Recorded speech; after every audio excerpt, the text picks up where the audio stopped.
Okay, I think I'm ready.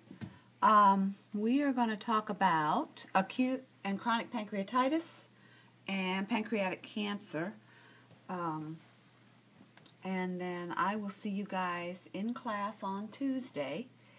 There's a possibility, depending on how this goes, that I might do a little bit of lesson plan 16 in this manner too, but I'm going to see how this goes first. So, first of all, let's take a look at the pancreas. You can see it there.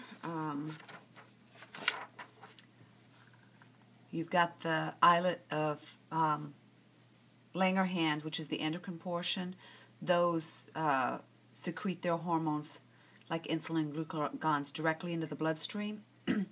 And then the exocrine part of the pancreas includes your acinar and duct glands, and they secrete bicarbonate solution from the duct cells and digestive enzymes from the acinar cells, and those go into the pancreatic duct, and then they're dropped into the duodenum.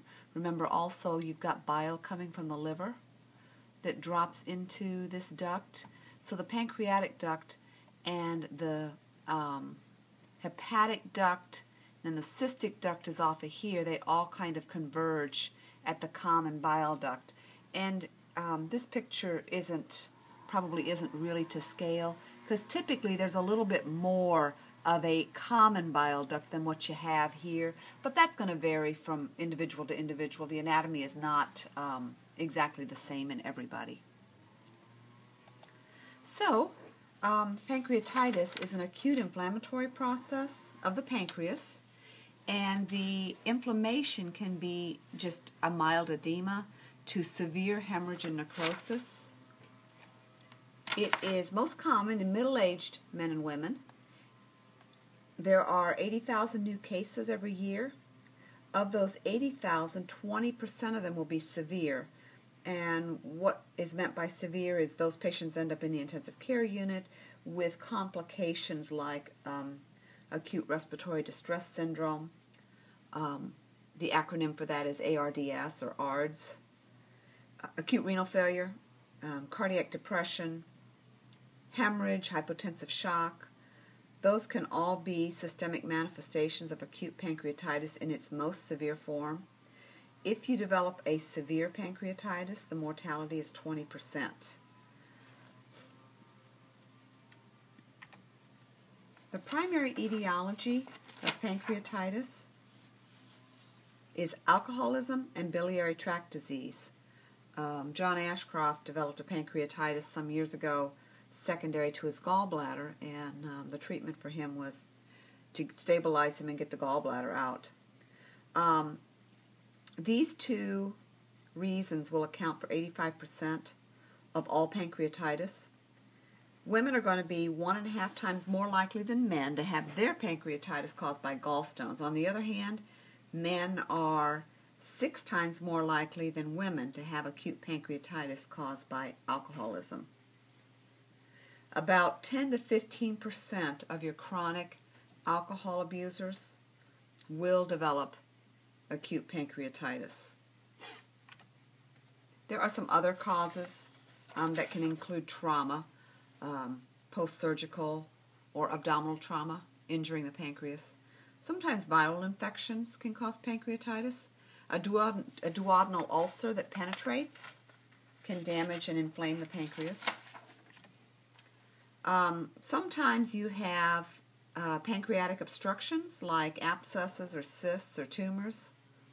Cystic fibrosis is a disease of exocrine glands that can affect the pancreatitis as well. Kaposi sarcoma and lupus are all known to have the capacity to inflame your pancreas.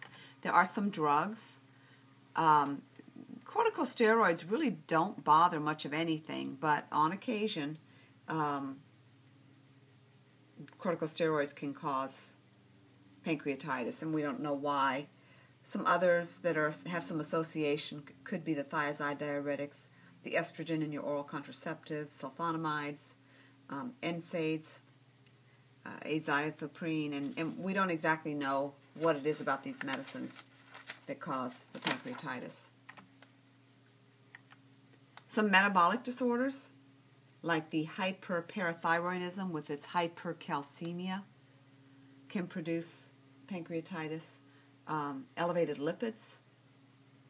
Sometimes pancreatitis is iatrogenic. For example, the patient goes down for an ERCP, and in the process of that diagnostic test, there is some reflux of biliary material or GI material into the pancreas. And then sometimes we absolutely just don't know why the patient has pancreatitis. But remember that most of the time it's alcohol and biliary disease.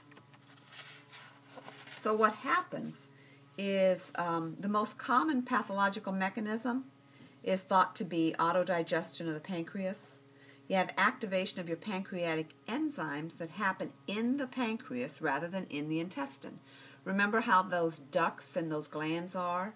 The glands put their stuff into the ducts and then it's supposed to drop into the duodenum, and activation of the enzymes happens in the duodenum. How or why this happens is not clear. It could be that reflux of bile into the pancreatic duct allows that autodigestion to begin. The range of injury is going to be from edema. Edema tends to be mild and self-limiting to necrotic. If you have a necrotizing pancreatitis, the degree of necrosis will correlate with the severity of manifestations. The more severe the necrosis, the more severe the manifestations. The necrotizing pancreatitis, again, necrotizing means death of pancreatic tissue, can lead to cyst-like pockets and abscesses. You know, here, this H that you see there, that is a hemorrhage in the pancreas. The location of the pancreas, which is retroperitoneal, allows that inflammation to spread rather easily. In your severe cases, you end up with fluids that have toxins and enzymes. They leak from the pancreas through the lining of the abdomen. That can cause damage to blood vessels and lead to internal bleeding. That internal bleeding can be life-threatening.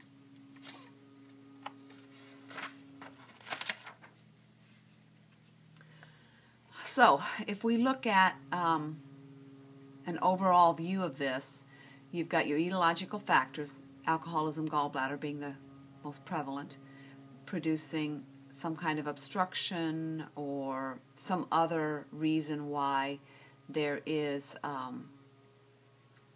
activation of enzyme. You have production and release of pancreatic enzyme in places where it's not supposed to be released, or you have direct toxic injury to the pancreatic cells, allowing for that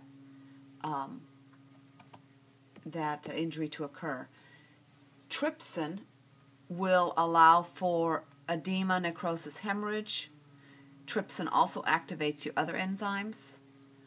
You have other enzymes like kallikrein allowing for edema, increased vascular permeability, smooth muscle contraction and vasodilation, promoting shock. Lipase normally is dropped into your gut to help with fat necrosis. Well, I'm sorry, I didn't say that right. Lipase is normally dropped into your intestine to help with fat digestion.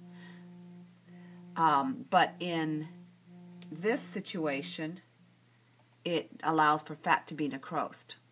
Phospholipase A also allows for fat necrosis, and then the elastase allows for necrosis of blood vessels and ductal fibers, producing and promoting hemorrhage. All right, I got to stop this segment.